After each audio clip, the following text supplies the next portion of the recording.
ఈ మధ్య కాలంలో కొడాలి నాని అన్న నాకు ఫోన్ చేసినారు.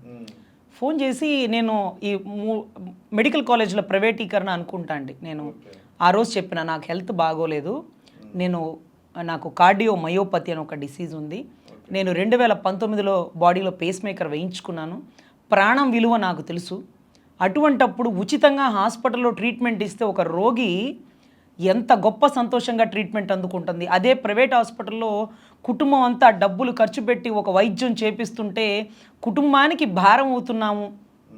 వీటన్నిటిలో ఆ వైద్యం, ఆ డబ్బు కూడా పెట్టుకోలేని వాళ్ళకి ఆ వైద్యం అందక ఉచితంగా చచ్చిపోతారు కదా. ఉచిత వైద్యాన్ని మీరు అందించాల్సింది పోయి తల్లి లాంటి ప్రభుత్వంలో ఉండి మెడికల్ కాలేజీల ప్రైవేటీకరణకి నువ్వెందుకు ఆపలేకపోతున్నావు అన్నా అని నేను స్వయంగా నా అన్నని ప్రశ్నించా. నాకు తెలుసు ఆ ప్రాణ విలువ. నేను ఎలక్షన్ ప్రచారంలో చెప్పలేను, ఏ రోజు ఇలాంటి మీటింగ్లోనూ చెప్పలేదు, కానీ అక్కడ నేను చెప్పాల. తర్వాత కొన్ని రోజుల తర్వాత కొడాలి నాని అన్న నాకు ఫోన్ చేసి, అమ్మ నాకు ఇలాగ హార్ట్లో ఇలాగ బైపాస్ చేసినారు, బాంబేలో ఒక పెద్ద సర్జన్ చేసినాడు, నాకు ట్రీట్మెంట్ చాలా బాగా అందిందమ్మా, అమ్మ నీకు అభ్యంతరం లేకపోతే నువ్వు ఒకసారి నాతో పాటు వస్తే బొంబాయి, నేను ఒక్కసారి ఆ డాక్టర్ దగ్గర ట్రీట్మెంట్ కానీ అసలు ఏం జరిగింది, ఇప్పుడు ఎలా ఉంది, దాని లైఫ్ పీరియడ్ ఎంత, దాని తర్వాత ఏంటి అని ఒక్కసారి చెక్ చేపిద్దామని నా ఆలోచనమ్మా. అంటే పర్లేదన్నా ఇప్పుడు బాగానే ఉందంటే, కాదమ్మా నువ్వు నాతో పాటు రావాలా, జగన్ గారు ఆ వీడియో చూసినారు, ఆ అమ్మాయికి మంచి ట్రీట్మెంట్ ఇప్పించు కొడాలి, నువ్వు మొన్న ఈ మధ్య హార్ట్కి చేయించుకున్నావు కదా, మీ విషయంలో ఒకసారి మాట్లాడు, ఏమీ లేదు నువ్వు మాట్లాడు నాని అంటే నాకు కళ్ళమ్మ నీళ్ళు వచ్చేసినాయి సార్. అంటే కాదన్నా అంటే, లేదులమ్మా ఆయన ఎప్పుడు చూసినారట, నీకు తెలుసు కదా నువ్వు, ఎందుకంటే మిగతా వాళ్ళు మాట్లాడడానికి ఇతను మాట్లాడడానికి తేడా ఏంటంటే, ఇతను ఆ సర్జరీ చేయించుకున్నాడు, నువ్వు బొంబాయి వెళ్ళావు కాబట్టి ఆ పెద్ద డాక్టర్ నీకు తెలుసు కాబట్టి అమ్మాయికి అది అడుగు, నువ్వు అడుగు అని నాతో బొత్స గారు మాట్లాడారు, పేరు నాని గారు మాట్లాడారు, జోగి రమేష్ అందరూ మాట్లాడారు. కానీ ఈ విషయం కొడాలి నాని గారితోనే మాట్లాడిచ్చారు.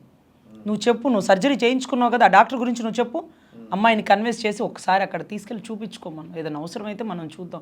అమ్మాయికి మొహమాటం పార్టీలోకి రావడానికి ఇష్టం లేకపోయినా పార్టీలోకి రమ్మని మీరు అడగండి, అమ్మాయికి నచ్చితే వస్తుంది, లేకపోతే అలా సిద్ధాంతపరంగా ఉంటుంది. అందరూ రాజకీయ నాయకులు కాబడలా, ఒకళ్ళన్నా నాయకులుగా ఉండనివ్వండి, ఏముందని. స్వయంగా కొడాలి నాని గారు నన్ను అడిగినప్పుడు నాకు అప్పుడు అనిపించింది ఆ వేరియేషను. నేను చంద్రబాబు గారిని 3-4 సార్లు కలిసినాను సార్, నా ఆరోగ్యం గురించి ఆయనకి ఎప్పుడు చెప్పలే వాస్తవానికి. కానీ పవన్ కళ్యాణ్ గారిని కలిసిన ఒక్కసారి, అన్న నాకు ఇలా సర్జరీ అయింది, ఇలా మీటింగ్స్ దగ్గరికి నేను రాలేను, పవన్ కళ్యాణ్ గారికి మాత్రమే తెలుసు, ఆయన బయటకు వచ్చి అమ్మాయికి ఐసీడీ పెట్టారు, పేస్ మేకర్ అంటే అవునా అని నాదెండ్ల మనోహర్ గారికి తెలుసు, వీళ్ళిద్దరికే తెలుసు సార్. ఇంకా పార్టీలో నాగబాబు గారికి కూడా తెలియదు. మొన్న కూడా నాకు హార్ట్ స్ట్రోక్ లాగా వచ్చినప్పుడు నాగబాబు గారు అన్నారు, అదేంటమ్మా నాకు చెప్పలేదంటే, అన్నకు చెప్పినానన్నా అన్న. అంటే నేను నా హెల్త్ గురించి నీకు చెప్పినా, నీ పార్టీకి 3 ఏళ్ళు కష్టపడ్డా, నాకేదైనా అవసరమైతే నువ్వు సహాయం చేయాల్సిన స్థాయిలో నువ్వు ఉండి, ఏ రోజు నన్ను నీకేమన్నా కావాలా, నీకేమన్నా సహాయమా, ఇప్పుడు ఎలా ఉంది, ఎక్కువ మాట్లాడద్దు, దానికి చాలా ఇబ్బంది అట కదా, నేను కనుక్కున్నాను, నువ్వు చాలా ప్రశాంతంగా ఉండు, ఏం టెన్షన్ పడకు, ప్రభుత్వం ఫామ్ అవుతుంది, నీ ఆరోగ్యం జాగ్రత్త, నీ కుటుంబానికి నువ్వు ఉండాలి అని ఏ రోజు నాతో ఒక్క మాట కూడా చెప్పలేదు సార్. కానీ నాకు స్ట్రోక్ వచ్చాక నాగబాబు గారు నాతో మాట్లాడినప్పుడు, అమ్మ ముందు ఈ రాజకీయాల సంగతి దేవుడుగు, జాగ్రత్తగా ఉండు, ఆరోగ్యం జాగ్రత్త అని అతను చెప్పినారు సార్. అలా అని నాకు ఏ ఫెసిలిటీస్ కానీ, నీకు ఏదైనా అవసరమా చెప్పు, మన డాక్టర్లు ఉన్నారు మన దగ్గర పంపిస్తామని అనలా, ఏమి చెప్పాలా, నీ ఆరోగ్యం జాగ్రత్త, నీ కుటుంబానికి నువ్వు లేదు, మన హాస్పిటల్స్ ఉన్నాయమ్మా, మనకు తెలిసిన వాళ్ళు, నువ్వు ముందు హైదరాబాద్ రా, ఒకసారి చెక్ చేయించుకొని వెళ్ళు అని కూడా అనలేదు సార్. కానీ నేను వాళ్ళకి పని చేయలేదు, వాళ్ళ పార్టీ కష్టపడలేదు, ఇంతవరకు అధినాయకుడు ముందు కూర్చోలేదు, ఆయనకి ఎప్పుడూ చెప్పుకోలేదు. ఆ వీడియో చూసి కొడాలి నాని అన్న స్వయంగా నన్ను అడిగి, మళ్ళీ జగన్ గారి దగ్గర మాట వచ్చిద్దమ్మా రజని, నువ్వు ఒక్కసారి చూపించుకొని వెళ్దు కానీ, అతను మంచి డాక్టర్, నేను వెళ్ళేటప్పుడు నీకు చెప్తాను, నువ్వు ఎప్పుడు కావాలంటప్పుడు వేస్తాను, నీతో పాటు ఒక 2-3 కూడా చెప్పు, ఎవరు కావాలంటే వాళ్ళకి ఫ్లైట్ టికెట్లు వేస్తాను, నువ్వు వెళ్ళి అక్కడ ఒకసారి నాతో పాటు నేనే స్వయంగా తీసుకుని వెళ్ళి చూపిస్తాను అని అన్నారు సార్. అంటే మనం అడిగితే సహాయం చేసేవాళ్ళు, మనం అడగకుండా సహాయం చేసేవాళ్ళు, మనకి సహాయం చేసి వేరెవ్వరికి పబ్లిసిటీ చేసుకొని వాడు దేవుడు. ఈరోజు చూసినారా, నిండు సభలో వాళ్ళ టీడీపీ వాళ్ళు మొత్తం ఉన్న సభలో వాళ్ళ డప్పు వాళ్ళు కొట్టుకునేటప్పుడు జగన్ గారి పేరు వచ్చింది. ఆశ్చర్యపోయారు బోయపాటి గారు, బాలకృష్ణ గారు, అవునా చేశారు. ఎక్స్ప్రెషన్ చూసినారా, అసలు స్టన్ అయిపోయారు. అరే మన సభలో అతని పేరేంటి అంటే, అనంతపురంలో అతని ఆవిడింటికి వెళ్ళడం ఏంటి, ఇంటికి వెళ్తే ఎంత పెద్ద ప్రచారం సార్, ఎంత పెద్ద ప్రచారం.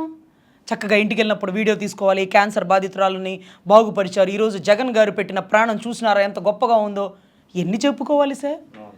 ఇవి బయటకు వచ్చింది, ఇంకెన్ని రావట్లేదు. వాళ్ళకి అవకాశం వచ్చినప్పుడు ప్రతి చోట వాళ్ళు చెప్పుకుంటారు, కానీ మీడియాలో మైకుల్లో ముందు చెప్పుకోరుగా.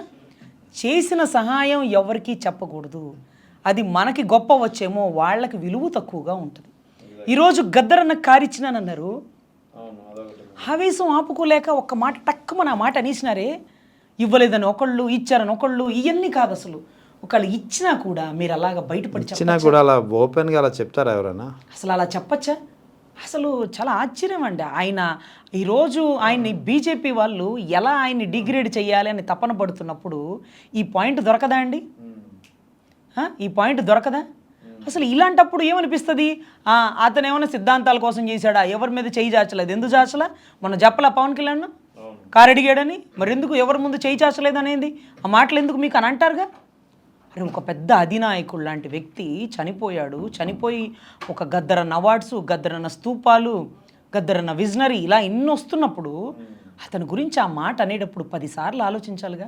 గద్దరన్న నిన్ను పొగిడాడు, గద్దరన్న నువ్వు ఇలాంటి వాడు నాయకుడు అవ్వాలి, ఇవన్నీ చెప్పుకోవచ్చు, చేసిన సహాయం చెప్పుకోకూడదు. నువ్వు అలా ఒక పసిబిడ్డను కలిసి ఆ బిడ్డ కారు అడిగినట్టు, ఆ బండ్ల గణేష్ వచ్చి 5 లక్షలు చెక్ ఇచ్చి కారు ఇచ్చినట్టు, ఇవన్నీ ఆ బిడ్డని ఆ బిడ్డ కుటుంబాన్ని తగ్గించినట్టు కదా. నువ్వు మూడో కంటికి తెలియకుండా సాయం చేయబ్బా, భగవంతుడు చూస్తాడు, ప్రజలు ఎందుకు చూడాలా? చూస్తే ఏమొచ్చింది? నిన్నటి రోజు చూడండి మహాన్యూస్ వంశీ గారు ఏమంటున్నారు, ఏదైతే ముద్రగడ పద్మనాభం గారికి డబ్బులు లేక ఆ చందాలు వేసుకొని యశోద నుంచి అదేం హాస్పిటల్ అండి, సింధు హాస్పిటల్కి మార్చారన్నారు. ఆయన అంటే వీళ్ళు చందాలు వేసుకొని ట్రీట్మెంట్ ఇచ్చేదేంటి? జగన్ గారు నేనెవరు, నాకే కొడాలి నాని అందరితో కబురు చేసి చెప్పినారంటే మరి అతను ఎందుకు అలా వదిలేస్తారు అని రాత్రి మహాన్యూస్ వంశీ గారి మాటలు విని అప్పటికప్పుడు బస్ టికెట్ కొట్టుకొని వచ్చి నేను ఏదైతే ముద్రగడ పద్మనాభం గారిని వారి కుటుంబ సభ్యుల్ని కలిసి నేను మాట్లాడితే వాళ్ళు చెప్పారు డబ్బులకి ఇబ్బంది అయ్యి ఇలా జరుగుతుందట కదా. మేడం అసలు ఏం తెలుసు మేడం ముద్రగడ గారి గురించి వాళ్ళకి. హెట్రో రెడ్డి గారు పార్థసారథి రెడ్డి గారితో స్వయంగా జగన్ రెడ్డి గారు మాట్లాడి ఆ పార్థసారథి రెడ్డి గారు వచ్చి అయ్యా నీకు ఎంత పెద్ద ట్రీట్మెంట్ అయినా నన్ను ఇవ్వమని చెప్పినారు, ఎక్కడ 7 సముద్రాలు దాటిన ఏదైనా ఇంజక్షనో లేకపోతే ఇంకేదైనా ట్రీట్మెంట్ బెటర్ ఉంటే అన్నీ చేయండి, ఆయన ప్రాణాన్ని కాపాడండి, మనకి తండ్రి లాంటి వ్యక్తి అని అన్నారు అని ప్రతిరోజు ఫీడ్బ్యాక్ గిరిబాలు వాళ్ళ పిల్లలతో జగన్ గారు మాట్లాడటం, ఇవన్నీ పబ్లిసిటీ చేయించుకోవాల్సిన పని లేదు కదా మూడో కంటికి తెలియకుండా. కానీ ఇక్కడ ఒక విషయం సార్, ఏదైతే ముద్రగడ పద్మనాభం గారు జగన్ రెడ్డి గారు గతంలో ఒక 1 year బ్యాక్ అతని హెల్త్ కండిషన్ బాగోకపోతే జగన్ రెడ్డి గారు ఒక చార్టెడ్ ఫ్లైటు, చలమల శెట్టి సునీల్ ఒక ఫ్లైటు, వీళ్ళిద్దరూ మేము పంపిస్తాము ఇక్కడి నుంచి ఇమీడియట్గా లిఫ్ట్ చేసి హైదరాబాద్కి తీసుకురండి, ఆ జర్నీలో దారులు ఇబ్బంది అవ్వచ్చేమో అని అంటే ఆయన అప్పటికి ఆక్సిజన్ పెట్టున్నారట, బలవంతంగా ఆక్సిజన్ పీక్కొని ఎప్పుడు చెయ్యి అక్కడ పైన ఉండాలి, కింద వద్దు, గిరి బాలు వద్దు, ఎవరి సహాయం వద్దు, వాళ్ళు చేస్తాననడం వాళ్ళ గొప్ప విషయం, తీసుకోకూడదు, వద్దు, అంబులెన్స్ పెట్టు అని అన్నారట. నాకు సార్ కళ్ళమ్మ నీళ్ళు వచ్చేసి ఒక మనిషి ఇలా బతకడం ఎంత కష్టం సార్. చచ్చిపోతున్నాం అన్నప్పుడు ఎవరో ఒకరు సాయం చేస్తున్నారంటే ఆ సహాయం తీసుకోవడంలో తప్పే ఉంది సార్. అంటే ప్రాణం పోతుందని తెలిసినా కూడా ఒక వ్యక్తి సహాయం తీసుకోకూడదు అనుకుంటే అలా ఉండడం ఎంత కష్టం సార్. ఇప్పుడు అందరూ అడుగుతారు రజనీ గారు ఇంత కష్టపడుతున్నారు, మీరు వైసీపీ పార్టీ కోసం ఒకసారి మీరు జగన్ గారితో మాట్లాడారా, మీరేమన్నా అదేంటది మీరేమన్నా అడిగారా, మీరేమన్నా ఎష్యూరెన్స్ తీసుకున్నారా? ఏంటి ఎష్యూరెన్సు? మాట్లాడాలి కదా, మీరు ఎంత కష్టపడుతున్నారు, మీ వల్ల పార్టీకి చాలా ప్లస్ పాయింట్ అవుతుంది కదా అంటే నేను పవన్ కళ్యాణ్ గారి పార్టీలో కూడా నేను వెళ్ళలేదు సార్, ఆయన నన్ను పిలిచారు, మీకు ఇష్టం ఉంటే మీరు పార్టీలో చేరండి, మీరు చేరితే పార్టీకి ఎసెట్ లాగా ఉంటుంది అని అడిగితే వచ్చా. మనంతటా మనం ఇది కావాలి అని ఎప్పుడూ ఇలా అడగకూడదు, వాళ్ళంతట వాళ్ళు ఇస్తే అప్పుడున్న పరిస్థితులను బట్టి తీసుకోవచ్చేమో.